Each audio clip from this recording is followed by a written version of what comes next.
The response to Afghanistan has been strange. Most notably, the strangest response being woke imperialism, in which people are saying from a woke perspective we should go back in. Because, 10 more years, bro. But surely Islam is the most feminist religion. Why are we going back in to remove feminism? Yeah, that's a good point. But just want to get this, if we can pause it on the first frame here so you can see the Gravel Institute, the Leftist Institute. Obviously, the Taliban is bad, and then but. So, Infamous but. Yeah, I mean, there's a lot of weird simping for the Taliban, which is... I've seen some from the right, some from the left, but the woke stuff is the more interesting stuff here, I think, which is just strange, because Taliban bad... I mean, yeah, regime also quite weird and bad, but doesn't make Taliban good. But anyway, so we're not talking about that stuff. We're not even going to talk about LGBT Afghanistan, which the Americans were trying to do. For what reason? I don't know. But, it's the holy month of Pride, I guess. So this is the US Embassy in Kabul tweeting out a Pride flag with just the month of June is recognized as LGBTI Pride Month. To be fair, that's probably an intern working in America using the Twitter handle. I'd be surprised. I reckon they do have staff who do that in Kabul for them. They're that cringe. Do you not see, what was it? It was, I think it was Pride Month or February a while back for Black History. It's Pride year. Every day's Pride. Yeah, every day's Pride. But I think it was Black History Month, actually, where the embassies around the world for the US hung Black Lives Matter flags. Oh, yes. I remember that. Yeah. So I bet in the embassy they're up for it. Okay. Yeah. Anyway, so if we go to the next one here, we're not talking about that either. We're talking about stuff like this. Remember this lady? The lady who said white lives don't matter as white lives? It's the Oxford lady. Yeah. Professor, who in response to that got a promotion. Whereas the guy who said white lives matter, who was up north, I can't remember his name, but he lost his job. But the Indian lady here who says white lives don't matter, she gets a promotion. Oh, but she said it's white lives don't matter as white lives. Yeah, totally different. See, that's Anyway, totally different. She made a very woke case for imperialism, which I thought was interesting. Co-signing Afghanistan to its fate and not our business is actively disgracefully racist. If we don't go back in and waste more of the West's lives to prop up this regime, we're being racist. Wait. I thought she's for decolonialism. Yeah. This is like by definition decolonialism. We are decolonizing Afghanistan. Yeah, we're decolonizing Afghanistan. What does she want? Yeah. She won colonialism. Like, the Afghan people seemingly want the extremist Islam that the Taliban are giving.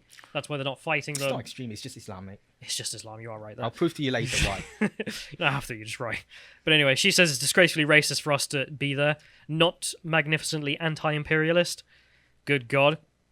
She says it boils down to, quote, let the brown bastards be ground down by other brown bastards. Why should we care?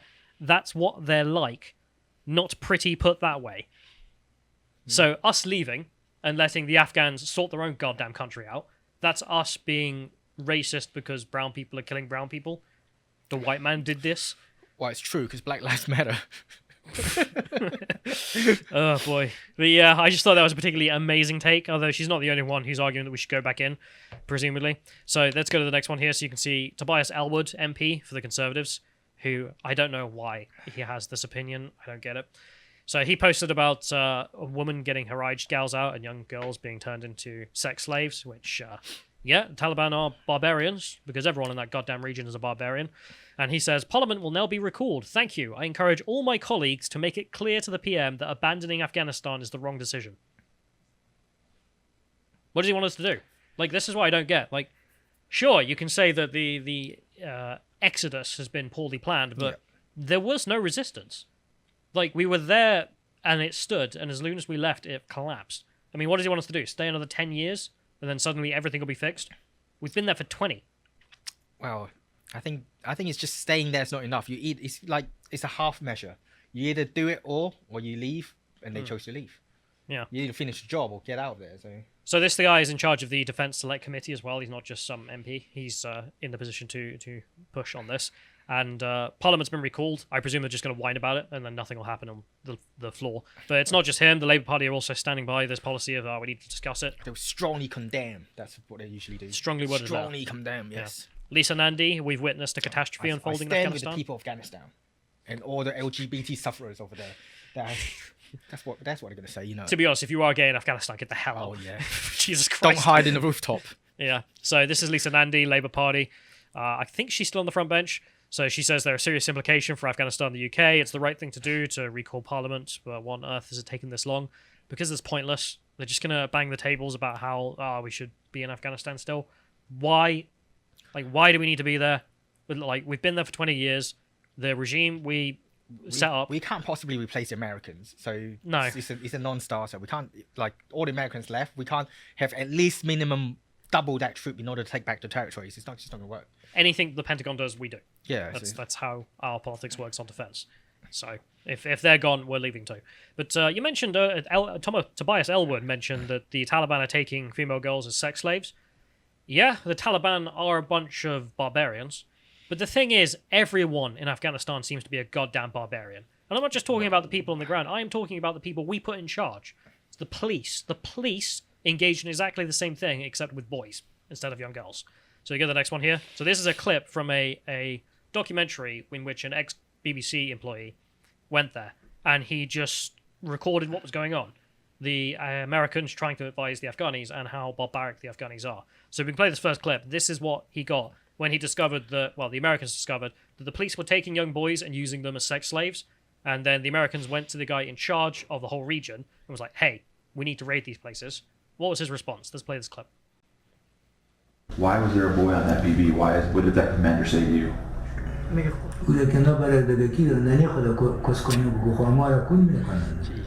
خودشان کنده در علی قدر خود عجب رو جمع خودت کنید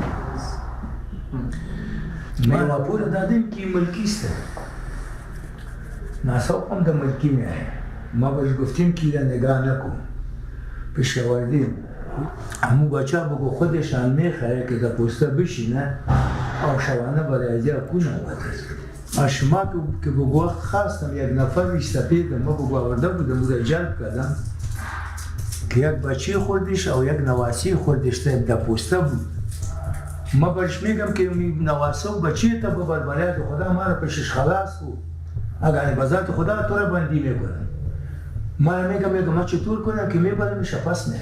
He's saying the boys want to be there, which begs the question, well, why would they be trying to escape? And in one case they tried to poison, one of them tried to poison the policeman so that he could escape, and that's what led to him being shot.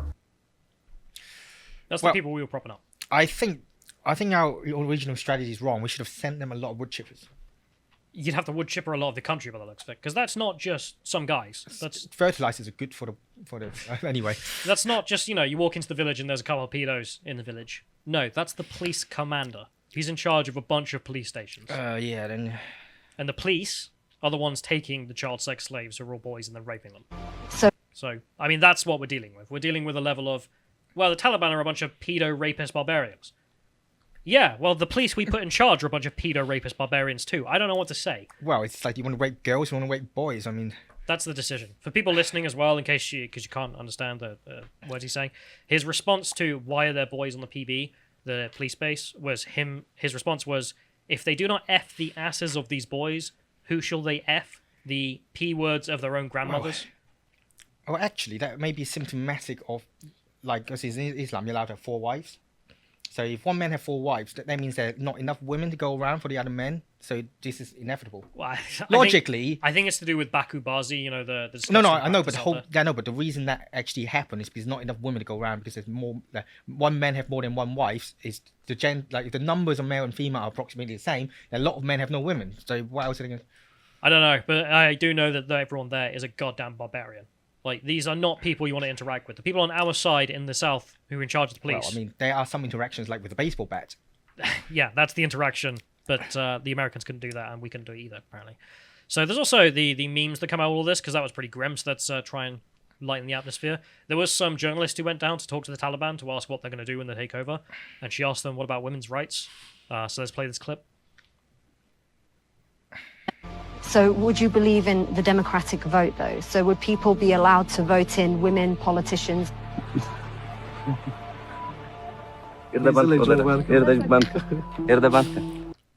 And for people listening, he just starts laughing. And then says, stop filming. Stop filming, because that's just such a... That reminds me of the time of...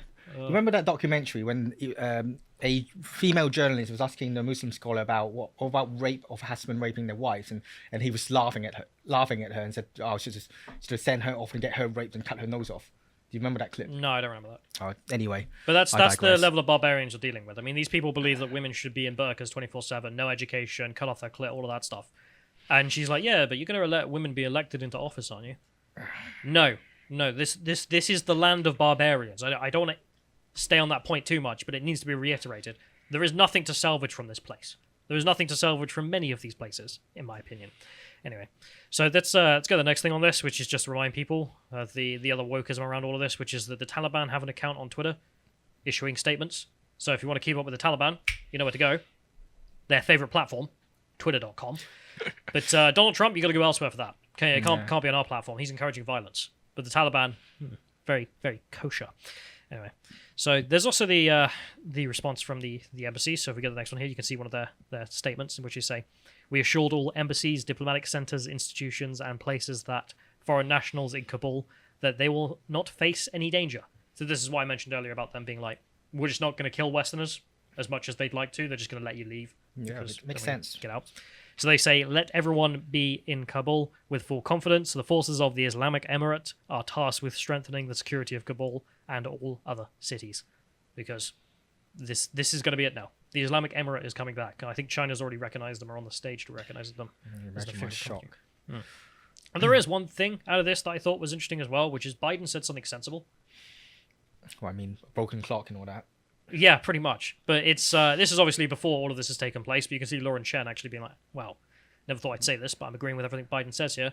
Some Western journo was interviewing him like a week ago and was like, yeah, but what about my women's rights?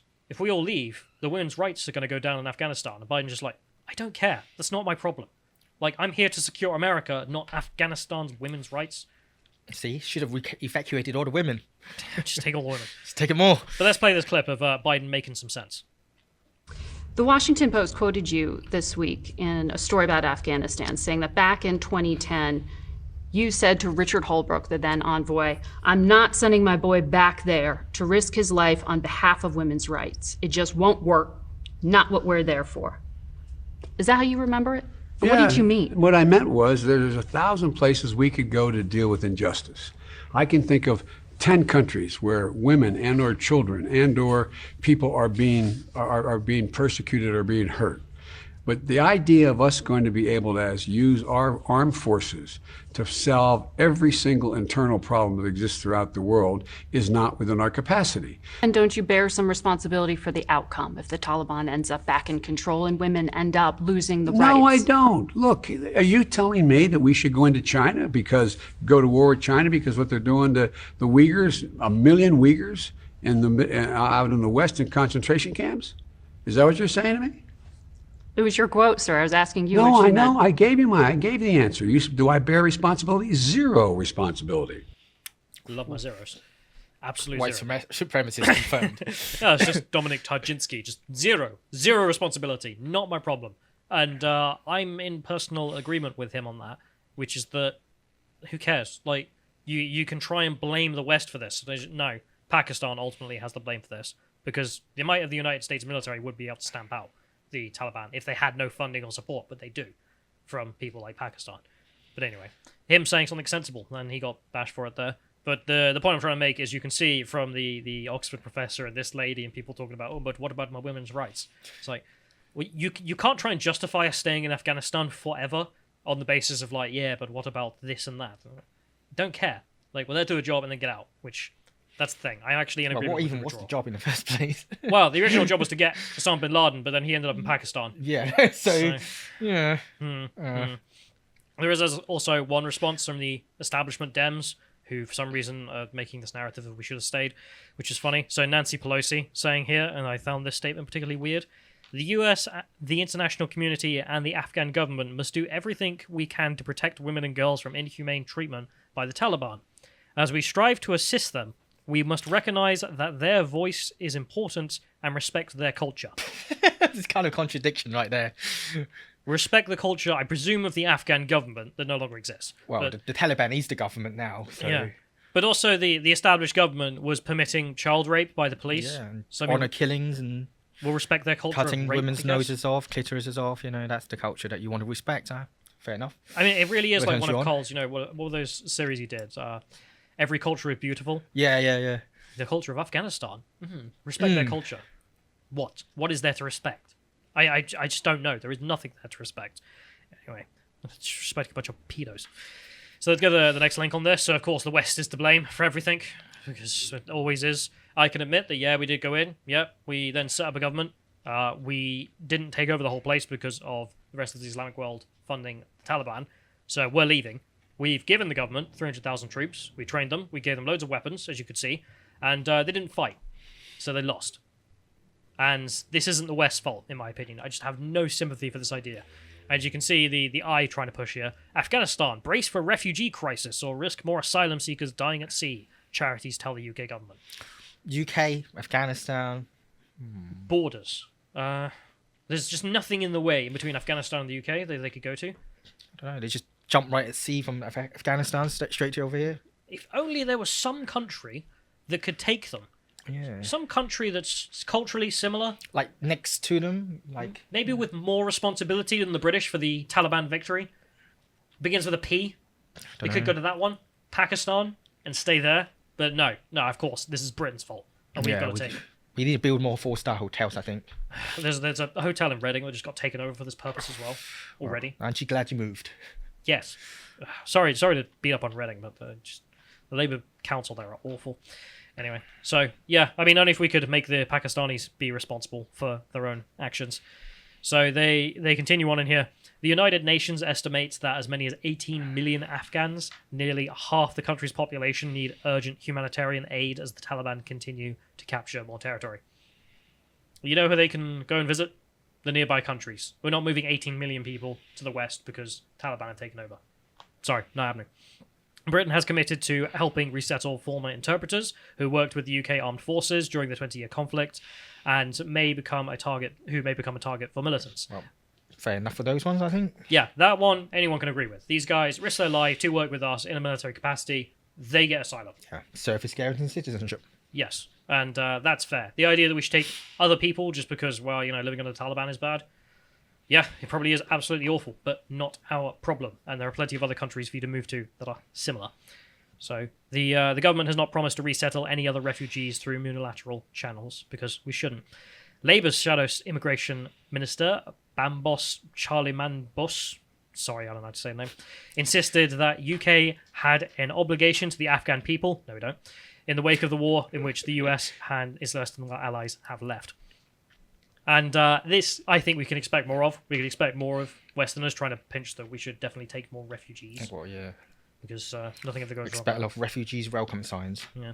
Although the Home Office has done something sensible in response to this. So the Home Office spokesman said, no one should be in any doubt of our commitment to build upon our proud history of resettling refugees in need of protection. We have a sound track record since 2015. We have resettled more than 25,000 vulnerable refugees, around half of whom were children. Which is just, we take plenty, go away, not interested. And the idea that we should take the interpreters, yeah, I can find truck with that. Service guarantee citizenship. Yeah, anyone work with the military, etc. Yeah. Although I have seen them tweeting earlier, I think it's Dominic Rader made a statement or someone, that they're going to waive passport checks for that, and no one seems to include the context that is for the interpreters, as is written. If they go further than that, then yes, bad, but for the interpreters... So long as they can verify the identity through other means, Yeah, we know him, we worked with him, that kind of thing. Also, I don't know how they're going to get passports at this point, because I'm sure the embassy has been... The government's gone. Yeah. It's not there anymore. Anyway, but why would you want to check the refugees? Why would you not just want to let millions of Afghanis? Well, I mean, who could tell? Let's go to this next story, which is just horrifying.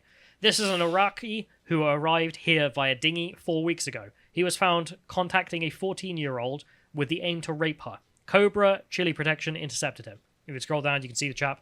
Any comments? RNLI, Priti Patel, or Boris Johnson? Silence. I mean, just absolute silence from them. The RNLI being the guys who are going out to pick these guys up because humanitarianism. No, they come from France. They can fuck off back to France. This is obviously an underage child, an accompanied child. Just wants some company from other children. He misinterpreted what they mean. He just wants some friends of the same age. Yes, and as a child, without a stable gender identity, they might have a sexual emergency. You have to be more lenient than that. Isn't that racist? Wasn't that a defense used in one of these cases? Yes, sexual emergency was. Like some Islamist rapist. Some backward ass. Yeah. I have a sexual emergency. That's why I raped her, Your Honor. these are the people who are going to come with them. And this happened like a week ago that these guys arrested this guy and intercepted him. So the idea that we're going to take millions of Afghanis, when you've seen on both sides of that conflict, everyone there just has barbaric views beyond the pale of even interaction, never mind resettlement and re-education.